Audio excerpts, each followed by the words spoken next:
안녕하세요. 얼마 전 기가 막힌 일로 이혼하고 이렇게 글을 쓰게 된 30대 후반의 돌싱이에요. 저의 결혼 생활은 생각보다 짧았고 그걸 지금도 천만 다행이라고 생각하고 있어요. 저는 남편과 결혼한 지 4년 만에 이혼을 하게 됐어요. 결혼했을 당시에는 남편이 너무 잘해줘서 남편에게 문제가 있을 거라는 생각은 한 번도 해본 적이 없었어요. 제 앞에서는 완벽한 남자친구였으니까요. 한 번쯤 의심해봤다면, 아니, 남편의 폰이라도 한번 열어봤다면 저에게 이런 일은 일어나지 않았을지도 모르죠. 저는 남편을 의심해본 적이 한 번도 없거든요. 남편 폰을 열어서 확인한 적도 없었어요. 사랑이란 신뢰와 믿음만으로 유지되는 거라고 믿는 순진한, 아니, 바보 같은 사람이었던 거죠. 저와 남편의 결혼이 순탄했을 것 같지만 의외로 우리의 결혼은 생각보다 험난했었어요. 저는 그리 내세울 만한 직업을 가진 것도 아니었고 집안이 빵빵한 것도 아니었거든요. 시댁은 시부가 사업을 해서 돈도 많았고 특히 시모가 교육자 집안이라 그런지 굉장히 보수적인 분들이어서 예의범절, 가문 이런 걸 따지셨거든요. 그런 분들에게 평범하게 자란 제가 마음에 들 리가 없었죠. 당시에는 저도 남편을 무척 사랑했으니 결혼을 포기하고 싶지 않았어요. 그때 시모가 마지막으로 묻더군요. 너 우리 집안의 제사가 얼마나 있는지 알긴 하니? 제사만 1년에 13개야. 그리고 집에 행사 있을 때마다 와서 네가 거들어야 하고 걔가 우리 집 장손이라서 너는 맏며느리가 되는 거야. 그 정도는 당연하게 해야 되는 일이고 할 수 있겠어? 솔직히 저희 집에서도 제사는 지냈었고 바쁜 어머니 때문에 제가 제사 준비한 적도 많았거든요. 또래보다는 그런 일에 익숙하다고 볼 수 있었으니 저도 그때는 자신감 넘치게 가능하다 말했었죠. 제 말에 시모가 한참을 절 뚫어져라 쳐다보더니 그러더군요. 좋다. 너랑 우리 아들 결혼시켜주마. 원래라면 합가를 해야 하는 상황이지만 아들이 분가를 그렇게 원하니 내가 분가할 수 있도록 해주마. 대신 제사 행사에 절대 빠지지 말고 참석해.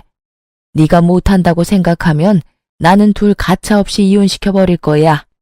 이때 느낀 감정은 마치 면접관을 앞에 둔 기분이었어요. 며느리 면접을 하면 이런 느낌일까요? 결국 저는 그렇게 시모의 요구에 알겠다고 답했고 그렇게 저와 남편은 결혼을 할 수 있게 됐어요. 그리고 시모는 분가를 하는 저희의 신혼집 전세금을 모두 빌려주셨어요.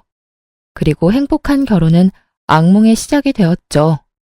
시댁 재산은 생각보다 컸고 많았어요. 처음에 살짝 버벅대기는 했지만 그래도 한 달, 두 달이 흐르면서 본래 하던 게 있으니 어떻게든 맞춰갈 수 있게 됐어요.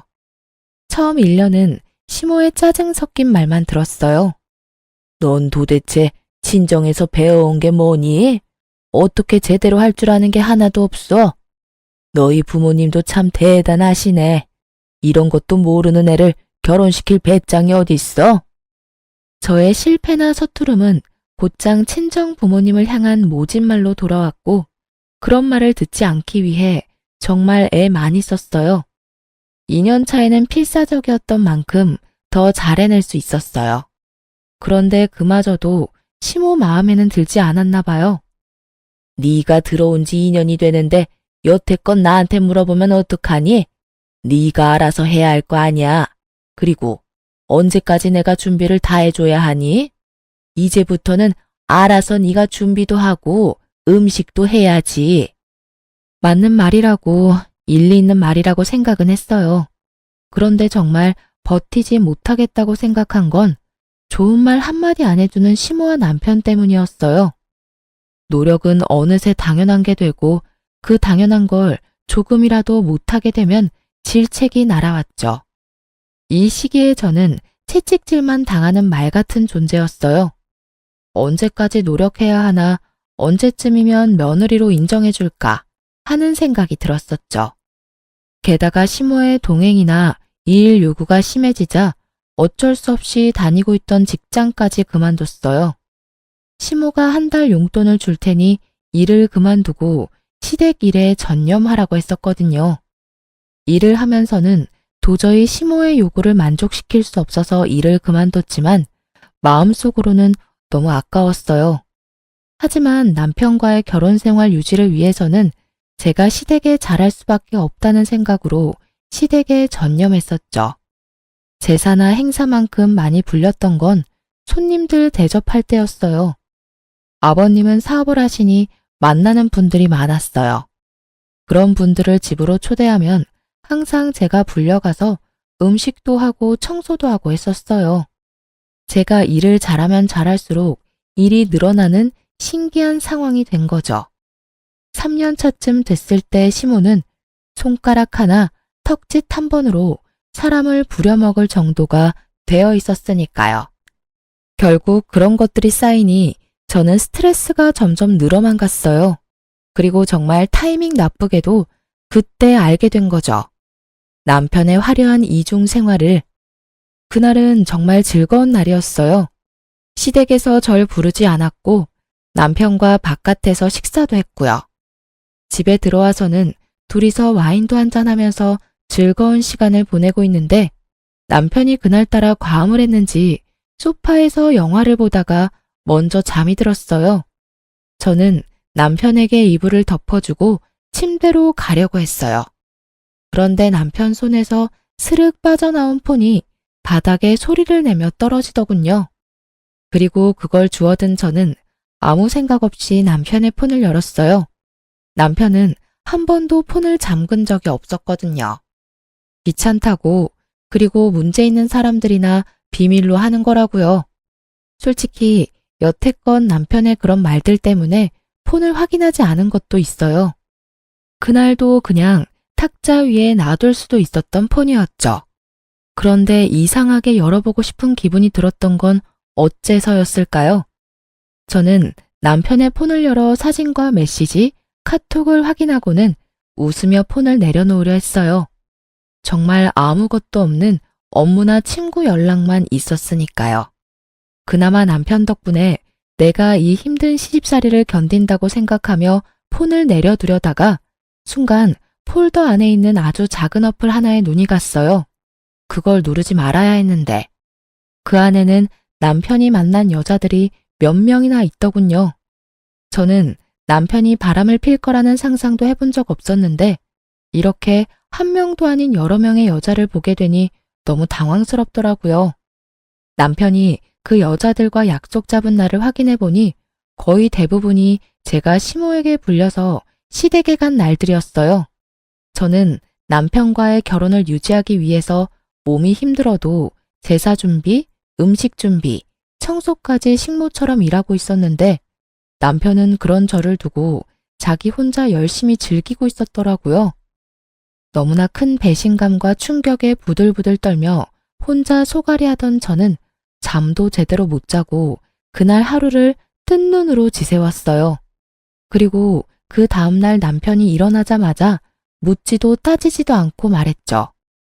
나랑 이혼해줘. 자다 깬 남편 얼굴이 당황스러움으로 바뀌더군요. 그럴 수밖에요. 제가 장난으로라도 헤어지자거나 이혼하자는 말은 한 적이 없었거든요. 연애를 하고 있는 동안에도요. 그런 제가 뜬금없이 앞뒤 다 잘라먹고 이혼하자니 남편이 당황할 수밖에요. 뜬금없이 아침부터 무슨 소리야? 무슨 일 있어? 집안일이 힘들어? 엄마가 괴롭혀? 지 탓이라는 생각은 전혀 안 하고 시댁 문제를 들먹이는 남편을 보는데 역겨워서 구토가 나올 것 같더군요.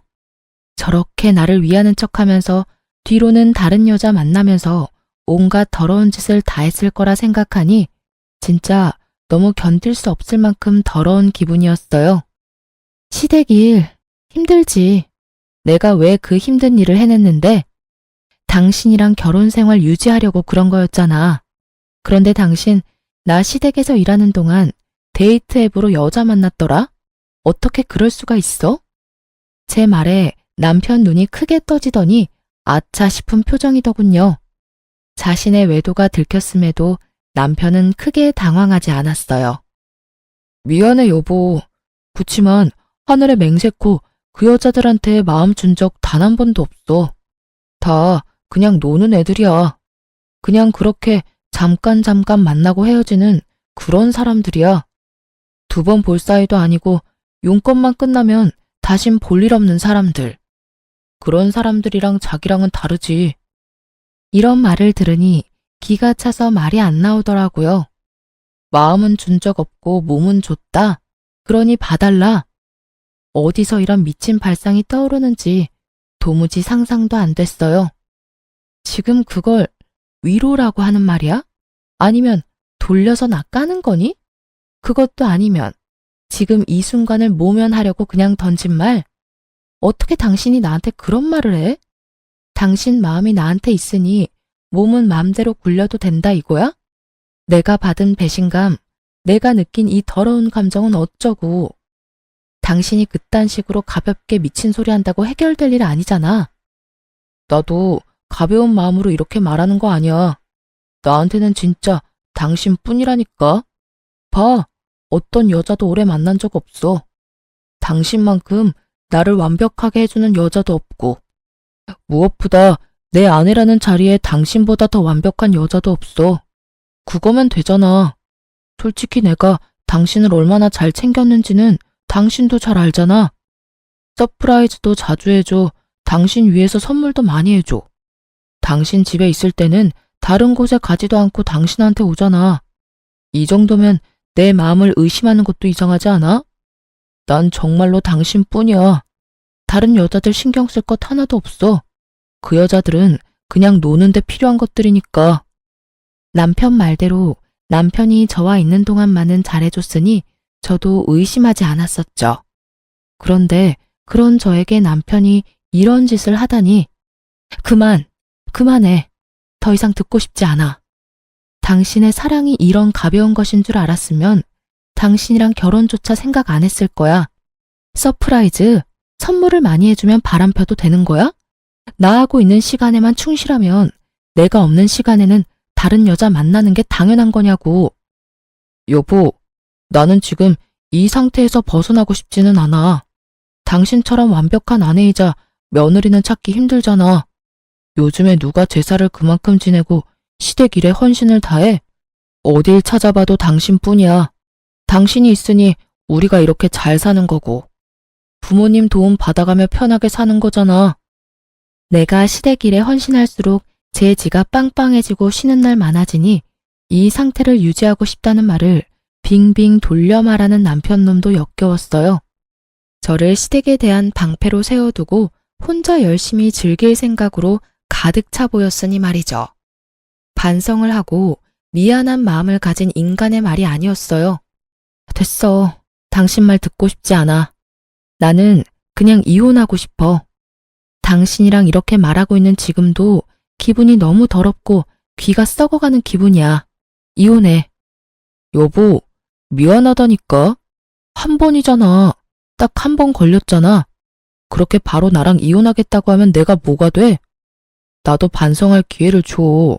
몇 달간만이라도 유예를 줘. 그래야 내가 반성하고 있는지 당신도 알 거 아니야. 그딴 말 귀에 들어오지도 않았어요. 남편은 다시 이야기하자며 저를 달랬지만 전혀 달래지지 않은 채였죠. 배신감과 분노로 머리가 어떻게 되는 것 같았거든요. 게다가 그날 시모가 저를 불렀어요. 아가씨의 결혼식에 입을 한복을 보러 가는데 저에게 같이 가자고 하셨거든요. 그런 일 정도는 아가씨와 함께 갔으면 좋았을 테지만 시모는 악착같이 저를 데리고 다니려고 했어요. 결국 불려가서 시모의 비서 노릇을 하다가 시댁으로 돌아왔어요. 마음이 안 좋으니 내내 한숨만 나왔고 그 모습을 보던 시모가 제게 한마디 하더라고요. 오늘따라 한숨을 왜 그렇게 쉬어? 너 한숨 한 번 쉴 때마다 복이 얼마나 날아가는지 모르니? 네 복 날아가는 건 상관없지만 내 아들 복 날아가는 건 싫은데? 그게... 말해봐. 무슨 일이야? 돈이 모자라? 설마 나 따라다니는 게 힘들어서 그러니? 마지막은 좀 그럴듯하다고 생각하며 저는 시모에게 사실대로 말했어요.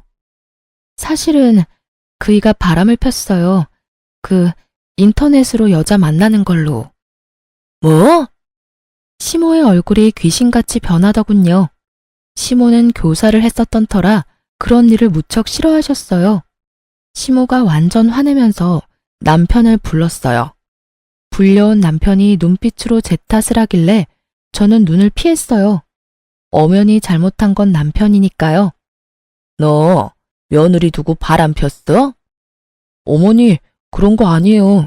그냥 한 번만 만난 것뿐인데 이 사람이 너무 과하게 생각하는 거예요. 거짓말하지 마. 거기는 여자 목록만도 여럿이야. 한 번만 만났겠지. 여러 명을 한 번씩 만났으니까 잘못이 없다고 말할 거야? 우리끼리 이야기하자고 했는데 왜 어머니한테 말한 거야? 남편의 푸념에 시모가 큰 소리 치더군요. 그만. 둘 다 어른을 앞에 두고 이게 무슨 짓이야?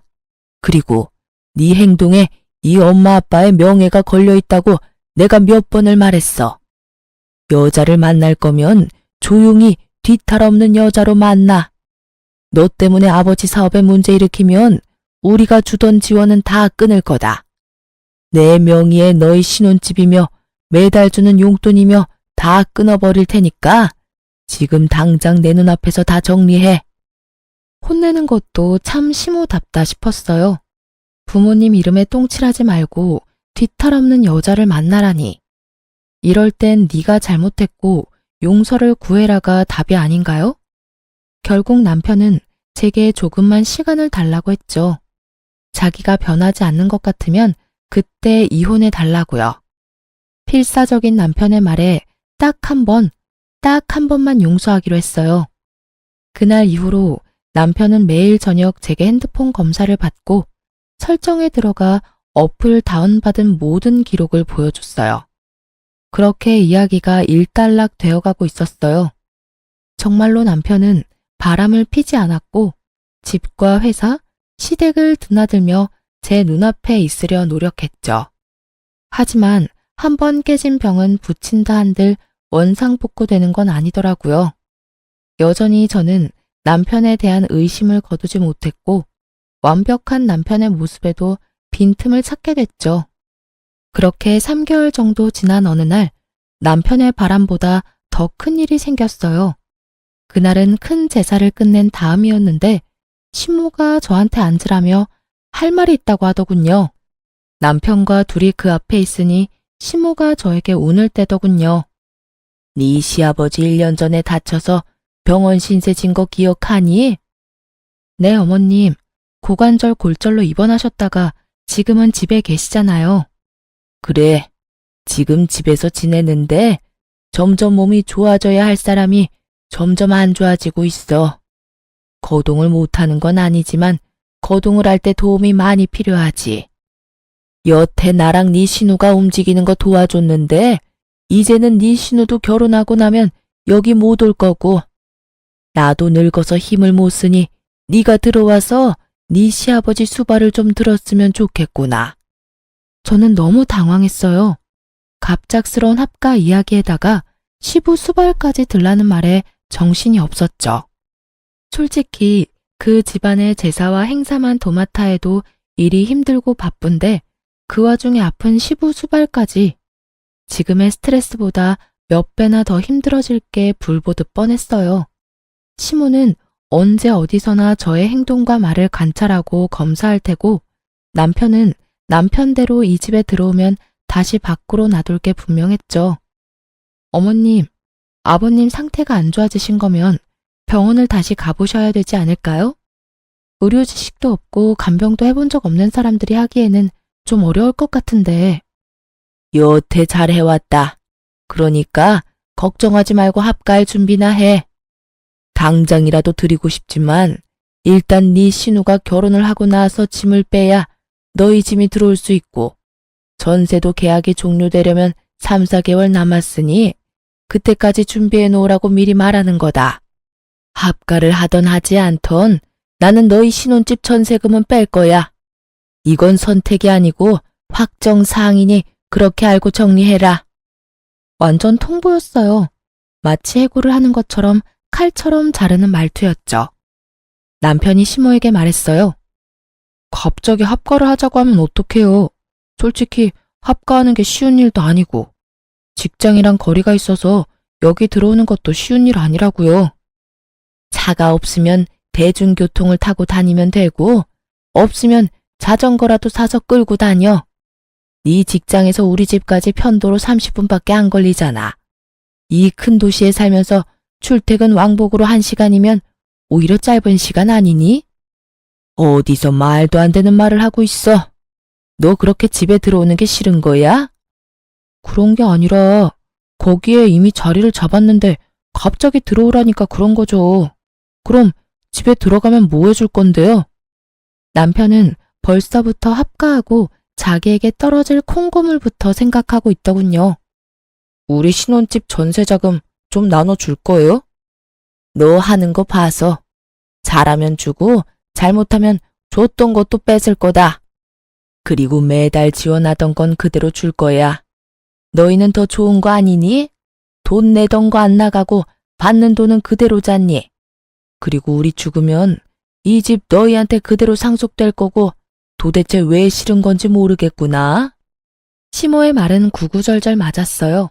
하지만 거기에는 중요한 게 빠져 있었죠. 그 집에 들어갔을 때 제게 주어질 일의 크기요. 지금보다 더 많은 일을 도맡을 것이 뻔했기에 저의 마음속으로는 거의 울고 있었어요. 아무리 봐도 이 상황을 타개할 방법이 없어 보였거든요. 그렇게 저는 시댁에서 나와 집으로 가며 생각에 잠겼어요. 이 일을 어찌해야 할까 남편과 상의해 볼까 싶었지만 남편은 이미 들어가기로 마음을 굳힌 듯 보였어요. 전세금이 탐나서 그랬겠죠. 저는 그날부터 어떻게 시모의 합가를 거절할까 하고 생각하기 시작했어요. 좋은 방법이 떠오르지 않던 그때 남편이 다시 다른 여자를 만나는 걸 목격했어요. 이번에는 공교롭게도 제가 직접 보게 된 거였죠. 남편과 밖에서 식사를 하고 남편은 약속이 있어서 그대로 시내에 있기로 했고 저는 집으로 돌아왔어요. 그런데 돌아오던 도중에 남편이 제 핸드백에 지갑을 넣어놓은 걸 깜빡해서 남편에게 갖다 주려고 다시 남편이 있던 곳으로 갔거든요. 그때 보게 됐어요. 상간녀를 말이죠. 두 사람이 팔짱 끼고 걸어가는데 한두 번 만난 느낌이 아니었어요. 저번처럼 일회성인가 싶었는데 전혀 아니었어요. 그 친밀감이 생각 이상이라서 제 쪽이 더 당황했어요. 설마 하며 사람을 시켜 그 여자에 대해 알아봤는데 남편은 제가 조사한 기간 동안 몇 번이나 그 여자를 만나더라고요. 결국 남편의 불륜을 알게 되니 정신이 번쩍 들더군요. 제가 시댁 일로 정신 못 차리고 휘둘리는 사이에 남편 놈은 또 저 몰래 사람을 만나는 거였어요. 그것도 이번에는 저번과는 다르게 여러 번을요.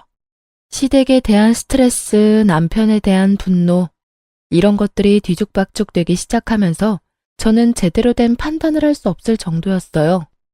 그 감정들이 저를 삼켜버린 것 같은 기분이 들었거든요. 상간녀의 전화번호를 알아내 그 여자에게 나오라고 만나서 이야기하자고 했어요. 그 여자도 순순히 저를 만나러 나왔어요. 당신 지금 만나고 있는 남자, 제 남편이에요. 모르시고 있는 것 같아서 알려드려요. 이대로 만나면 두 사람 불륜이고 당신 상간녀 되는 거예요. 제가 왜 헤어져요? 뭔가 착각하고 있는 것 같은데 그 사람 나 좋아서 만나는 거예요. 저도 그 사람 좋아서 만나는 거고요. 그러면 좋아하지 않는 사람은 정리해야 하는 게 맞는 거 아닌가요? 그렇지 않아도 그 사람이 와이프 곧 정리하겠다고 했어요. 전 그 이야기만 믿고 있어요. 당신이 하는 말 들을 필요 없을 것 같은데요? 이보세요. 당신 이대로 내 남편 만나면 상간녀 되는 거예요. 그렇게 살고 싶어요? 어떻게 남의 남자 뺏어가고는 이렇게 뻔뻔할 만큼 당당해요. 불륜도 뭐 사랑이라고 말하고 싶은가 본데 아무리 치장해도 당신이랑 남편 사이는 더러운 불륜 그 이상도 그 이하도 아니야. 더럽다 그러는데 그쪽이야말로 더 역겹지. 서류상으로만 아니지 그 사람이 당신 사랑하는 걸로 착각하나 본데 그거 사랑 아니야. 나한테 다 이야기해줬거든? 시댁 지원 받으려면 완벽한 며느리가 필요하대서 들인 아내라고. 그래서 금이야 오기야 열심히 치장해주는 거라고 하던데? 아무것도 모르는 게 누군데 지금 여기서 큰 소리야? 저는 그 이야기에 정말 주저앉고 싶을 정도로 충격받았어요. 어렴풋이, 아니 사실은 느끼고 있었어요. 남편이 저를 그럴 용도로 사용하는 게 아닌가 하고, 저를 시댁에 보내놓고 시댁에 비위를 맞춰 지원을 받으려는 그런 용도, 그저 완벽한 며느리. 제 용도가 그것뿐이라면 제가 굳이 여기 매달려 있을 필요는 없잖아요. 저는 상간녀 눈앞에서 남편에게 전화해서 당장 여기로 오라고 했어요. 남편은 죄책감이라고는 전혀 없는 얼굴로 나타났죠. 당신이 어떻게 나한테 이래? 저번에 분명히 다른 여자와 만나지 않겠다고 약속하지 않았어? 어디까지 나를 비참하게 만들어야 속이 시원하니? 도대체 나는 당신한테 뭐였어? 당신은 완벽한 아내이자 우리 집 며느리였잖아. 당신 덕분에 일이 잘 풀린 것도 많았고, 그래서 미안하게 생각해. 나 때문에 이런 일이 벌어져서. 그래도 나는 내 마음 속이는 일은 못해. 당신한테는 미안하지만 이 여자랑 같이 살고 싶어. 그래서 만남 지속한 거고. 야, 이 나쁜 놈아. 네가 어떻게... 와, 진짜 너무 열받아서 욕도 안 나와. 네가 사람 새끼는 맞아? 짐승 같은 새끼. 내가 여태껏 어떤 마음으로 시댁과 당신한테 했는데 내 뒤통수를 이렇게 때릴 수가 있어? 당신이 나 없이 잘 해낼 수 있을 거라고 생각해? 당신 없으면 뭐가 어떻게 되는데? 이 여자 웃기네. 당신이 와이프라고 뭐라도 된 것처럼 행동하는데 나라고 당신이 하는 일을 왜 못하겠어? 여기서 미친 짓 그만하고 그냥 깨끗하게 헤어져. 그게 훨씬 덜 비참할걸? 상간녀의 그 말에 저는 한바탕 퍼부어 주려다가 언뜻 그런 생각이 들었어요. 이렇게 비참하게 내가 살아야 하는 건가? 이 남자에게 매달려 본처 자리를 꿰고 있어도 나한테 돌아오는 건 아무것도 없지 않을까 하고요. 시모가 나를 마음에 두는 건 그저 내가 하는 일을 잘하는 식모라서 그렇고, 실제로는 나를 딸처럼 생각하는 건 아닐 거잖아요. 그런 사람을 위해서 내가 이 남자의 이런 여성 편력을 견디며 살아갈 수 있을까 하는 생각이 들었어요. 그러자 정신이 번쩍 들었어요. 이대로 이 남자를 내게 돌려놔도 내게 남아있는 건 합가해서 시집살이 당하며 남편의 바람을 손 놓고 바라보는 것뿐이잖아요. 저는 입을 닫았어요. 남편에게 아무런 질책의 말도 하지 않고 남편에게 말했죠. 알았어. 이혼해 줄게. 당신 같은 남자는 내 쪽에서 사양이야. 대신 시댁에는 비밀로 하고 이혼해. 이혼하는 순간까지 비밀 잘 지켜. 그리고 최대한 우리 이혼 빨리 해결되도록 협조해. 대신 상간녀 위자료 소송은 할 거야. 그렇게 알고 있어. 이건 다 당신 잘못으로 이혼하는 거니까 그 정도는 해줄 수 있지? 제 말에 상간녀와 남편은 환하게 웃으며 서로를 얼싸안으며 좋아하더군요. 소송을 한다는데도 좋아하는 걸 보니 위자료는 남편이 다 내줄 것 같더군요. 그나저나 상간녀의 그 꼴을 보아하니 상간녀는 모르는 것 같더라고요. 남편이 곧 시댁에 합가해야 한다는 사실과 시댁의 제사와 행사가 얼마나 많은지, 그리고 무엇보다 그 집에 귀신보다 독한 시어머니가 있다는 것을요. 저는 무표정으로 나왔어요. 그걸 알려줄 착한 마음 같은 건 없었으니까요. 나를 지옥에서 빼내어줄 소중한 사람인데 그런 이야기를 알려줄 필요가 있을까요? 지금의 행복을 만끽하도록 두는 게 좋겠죠. 다음에 있을 지옥이 그래야 더 고통스러울 테니까요. 그런 생각을 하고도 흠칫 놀랐어요. 그렇지만 남편의 불륜으로 이혼하는 여자들은 거의 대부분이 이런 마음일 거예요. 저만 그런 게 아니란 걸 알고서는 마음이 도리어 편해졌죠. 게다가 처음에는 정말 화가 나고 열이 받아서 온몸이 부들거리고 정신이 나갈 만큼 분노로 가득했는데 시간이 좀 지나고 객관적으로 제 상황을 바라보게 되니 딱히 이혼이 나쁜 것만은 아니었더라고요.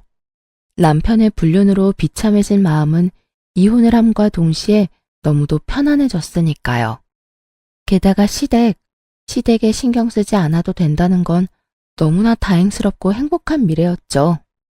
그리고 이혼 숙려 기간 동안 저는 아주 바쁘게 살았어요. 시댁에는 숨겨야 했기에 이혼이 완벽하게 되기 전까지는 어쨌든 시댁 일을 도와야 했거든요. 게다가 합가를 위한, 아니 상간녀의 시댁 합가 때문에 제 짐들은 미리 빼둬야 해서 바빴어요. 그러면서 직장의 취직이 확정되었고 드디어 법적으로도 서류상으로도 완벽하게 이혼이 되었어요. 싱글이 된 첫날 저는 이미 빼둔 짐을 미리 구해놓은 전셋집에 옮겨두고 자유를 즐기고 있었어요. 사실 이혼이 완료된 날 다음 날은 시댁 제사가 있는 날이었어요. 이혼을 했으니 갈 필요도 없어 새로 구한 집에서 혼자 뒹굴거리고 있었죠. 그런데 시모에게서 전화가 왔더군요. 너 대체 어디야? 도대체 이게 다 무슨 일이고? 지금 당장 우리 집으로 와. 여기 지금 네 남편 애인 데리고 와 있어. 나한테 설명해. 어머님, 죄송한데 이미 저희 이혼해서 남이에요. 이야기 들으실 거면 아드님한테 들으시는 게 낫지 않을까요? 뭐? 이혼을 했다고? 이혼해도 숙려기간이라는 게 있잖아. 너희 그거 아니니? 그 기간도 이미 다 끝나서 저희 진짜 서류상으로도 남남이에요. 그러니까. 아이고, 이게 다 무슨 일이야? 너 지금 당장 우리 집에 와. 와서 설명해. 사실 안 가도 문제는 없었어요. 이제 남이잖아요. 그런데 시모의 모습을 보니 상간녀와 전 남편의 반응이 너무나 신경 쓰이더라고요. 도대체 뭘 어떻게 했길래 시모가 저한테 오라고 전화를 했을까 싶었죠. 그래서 시댁으로 갔어요. 집안에는 상간녀와 전 남편이 가지런히 시모 앞에서 무릎을 꿇고 앉아 있더군요. 시모는 저를 보더니 턱짓으로 들어와 앉으라고 시키더군요. 전 남편 옆에 앉았더니 시모가 물었어요. 너희 왜 이혼했어? 저 남편이 이 여자랑 바람이 났는데 저한테 이혼해달라고 하더라고요. 그 여자 너무 좋아한대요. 게다가 이 여자도 저한테 이혼해달라고 요구했고요. 넌 본처잖니? 그런 애가 그렇게 쉽게 이혼을 해주면 어떡해? 어머님, 이 사람이 좋다고 하는데 제가 막을 수 있을 리가 없잖아요. 그리고 저는 사랑 없는 결혼은 못해요. 제가 결혼할 때도 말씀드렸지만 저는 저 사람이 절 사랑하는 동안에는 뭐든 할 수 있다고 했잖아요. 그런데 절 사랑하지 않는다니 제가 무슨 할 말이 있겠어요? 본처가 다 뭔데요? 그렇게 자존심 세우고 앉아있으면서 두 사람 하하호호 즐거워요, 사랑해요 하는 거 보고 있으라고요? 그렇게 살면서 제 정신이 망가지는 걸 가만두느니 그냥 지금 당장은 쪽팔려도 이혼하고 제 살 길 찾아가는 게 낫다고 생각했어요. 이혼이 너희 둘만 하는 거니? 예, 결혼을 할 때 양가 부모님이 함께 했으면 이혼을 할 때도 양가 부모님께 알려야 되는 거 아니야? 오늘이 제사인데 아무것도 모르는 무지렁이 한 마리가 들어와서는 집안을 이렇게 어지럽히고 있잖아. 너도 데려올 거면 일 잘하는 참한 여자를 데려왔어야 할 거 아니야. 넌 네 처가 여태껏 어떻게 일했는지 보고서도 저런 머리가 꽃받친 여자를 데려와? 어머니, 말씀 좀. 이 사람 저랑 재혼할 사람이에요. 그렇게 말씀하시면 저도 어머님이랑 같이 못 살아요. 네가 나랑 못 살면 어쩔 건데? 너 알고 있겠지만 네 신혼집 그거 내 명이야. 저번에도 약속했지만 나는 너희 합가하라고 분명히 이야기했어. 그런데 그 짧은 시간 동안 이런 짓을 꾸며? 시모의 분노에 전 남편도 어쩌지 못하고 있더군요. 상간녀 앞이라 꼴불견인 모습은 보이고 싶지 않은 듯했지만 시모의 말을 거스를 수는 없었어요. 그리고 거기 아가씨, 아들한테 들었는지 모르겠는데 지금 우리 집에 시집 오면 합가해서 이 집에서 어른 모시고 살아야 해. 우리 남편이 다치고 나서 후유증이 심해서 거동이 잘 안 되거든. 그러니까 시아버지 수발까지 들어야 하고 집에 제사는 1년에 13번 정도 있는 데다가 손님 오시면 음식 접대에 청소까지 다 해야 해. 너 할 수 있겠니? 할 수 있으면 아들이랑 결혼 허락해 줄게. 근데 하기로 했으면 일단 잘 해야 하는 건 알지? 난 일 못하는 사람은 용납 못해. 시모의 말에 상간녀 얼굴이 하얗게 질리며 전 남편에게 이야기하더군요. 난 그런 이야기 들은 적 없어. 설마 당신 나 속인 거야? 나는 당연히 그 집에서 우리 둘만 살 줄 알았어. 게다가 제사라니. 내가 이야기했잖아. 합가 이야기는 안 했지만 제사 지내는 거랑 시댁 일 돕는 건 저번에 너도 다 할 수 있다며? 전 와이프가 다 하던 건데 그걸 당신이 못할 리도 없고. 당신이라면 잘할 수 있을 것 같아서 별말 안 한 거라고. 그래, 제사나 음식은 내가 할 수 있다고 쳐. 근데 아픈 어른 수발까지 드는 건 나한테 말 없었잖아. 게다가 합가라니. 그 이야기가 제일 중요한데 하지도 않고. 난 절대 합가는 안 돼. 어머니, 이렇다는데 좀 봐주세요.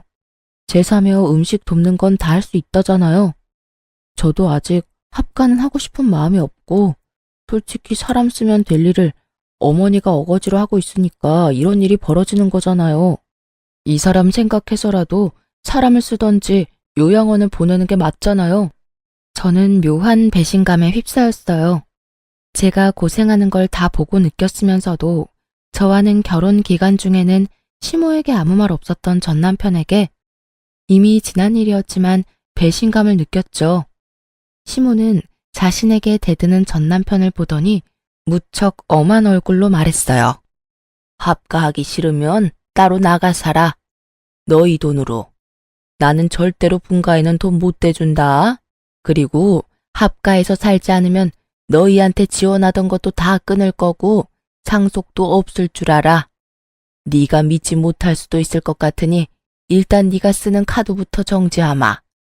결국 그렇게 카드까지 정지 먹은 전 남편은 모아놓은 돈이 없어서 상간녀와 함께 울며 겨자 먹기로 시댁에 합가하기로 했더라고요. 좀 전에 느낀 배신감이 순식간에 사라질 만큼 상간녀와 남편의 실망한 얼굴이 너무 좋았어요. 그럼요. 제 가슴에 못을 박고 자기들끼리만 좋은 건 불공평하잖아요. 저는 그 집에서 나왔고 전 남편과 상간녀에게 위자료를 꼬박꼬박 받고 있었어요. 그리고 4개월쯤 지났나? 일하고 있는데 전 남편에게서 연락이 왔더군요. 전화를 안 받았더니 문자 카톡까지 남기고 다 무시했더니 결국은 친정어머니에게 연락하는 바람에 전 남편과 만났어요. 무슨 일로 나 보자고 했어? 난 당신하고 할 말 없어. 일도 바쁘고. 직장 구했어? 당연하지.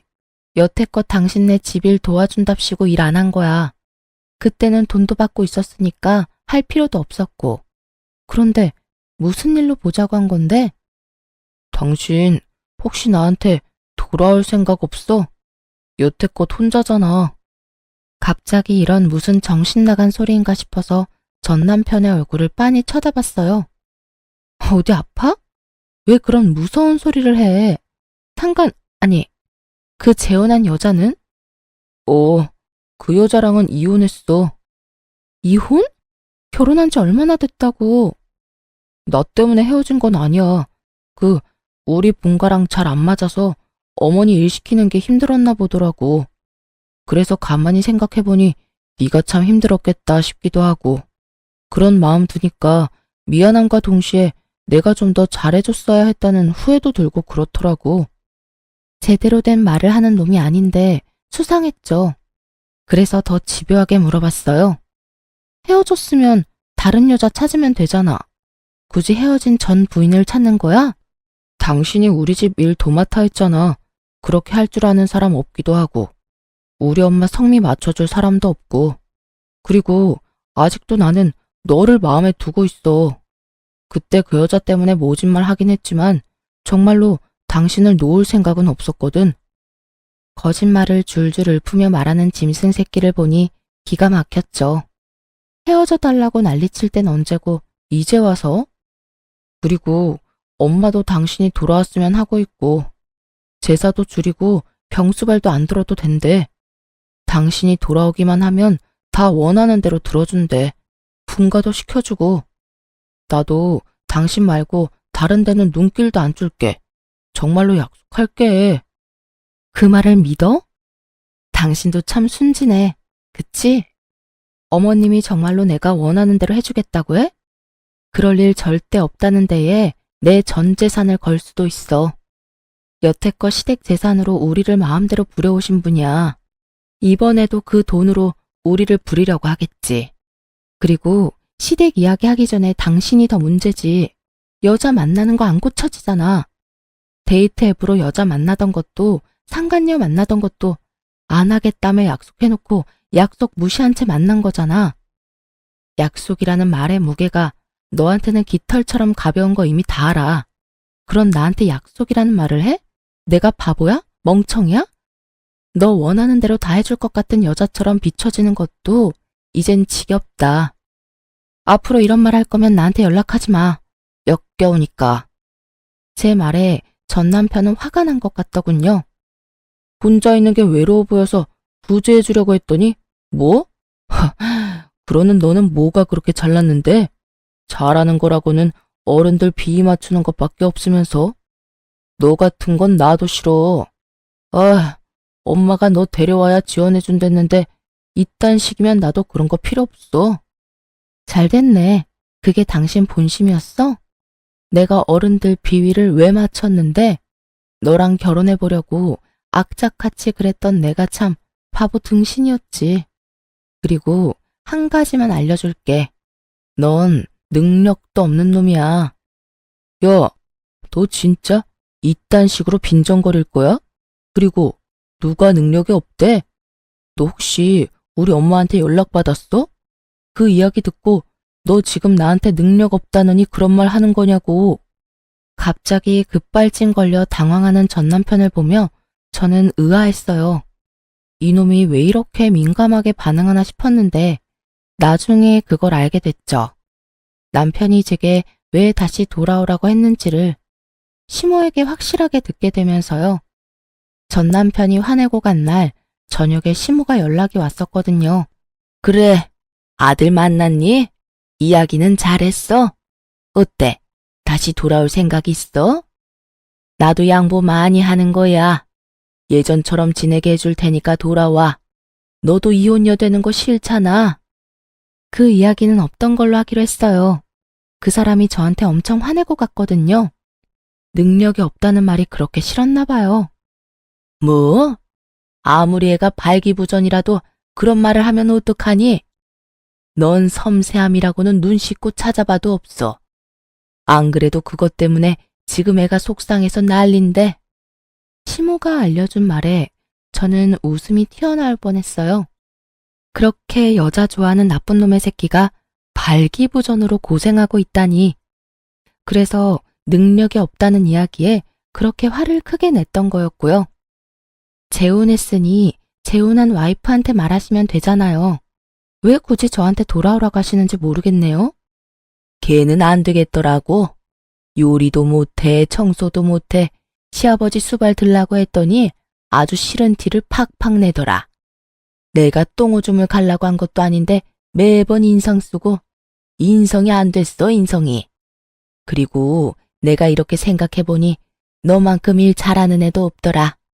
제사며 행사며 다 따라와준 너 같은 애를 어디서 또 구해? 그 말을 듣는데 상간녀의 그 썩은 표정이 떠올라서 웃음이 나오는 걸 겨우 참았어요. 그러게, 상황을 잘 알고 유부남을 꼬셨어야죠. 하긴 어찌 보면 저한테는 귀인이긴 하죠. 그 일을 당할 뻔한 저를 자진해서 구해줬으니까요. 그렇죠. 제가 그렇게 열심히 한 건 남편이랑 결혼을 유지하기 위해서였는데 남편이 제가 싫다면 어쩔 수 없잖아요. 그러니까 어머님이 포기하세요. 그 사람은 이미 저한테서 마음 떴거든요. 아니야, 얘. 그런 말 마라. 우리 애 아직도 너 좋아해. 그런데 말을 못하는 것뿐이야. 자기 처지가 지금 그 모양이다. 그러니까요.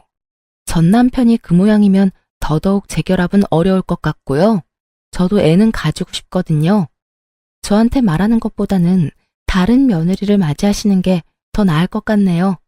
하긴 남편 꼴이 그 모양이라 재혼이 가능하겠냐마는 시댁 재력이면 원하는 며느리 구하는 게 힘든 일은 아닐 테니까요. 그렇게 말하고 저는 시모의 전화를 끊어버렸어요. 그리고 나중에 전 남편이 상간녀와 헤어지게 된 진짜 이유를 알게 됐어요. 저에게 했던 거랑 똑같이 했더라고요. 시댁 일 하도록 만들어 놓고 본인은 나가서 또 데이트 앱으로 여자 만나고 돌아다녔더라고요. 그걸 그 상간녀가 알게 되고 여자가 빡 돌아서 전 남편에게 이혼을 요구했다고 하고요. 이래서 재버릇 걔 못 준다는 말이 생겼나 봐요. 저한테 했던 거 그대로 상간녀에게 했으면서 이제 와서 또 저한테 돌아오겠다니. 돌아가기라도 하면 또 똑같은 짓거리 할 것 뻔히 하는데 제가 그 아수라장으로 제 발로 들어갈 리가 있겠냐고요.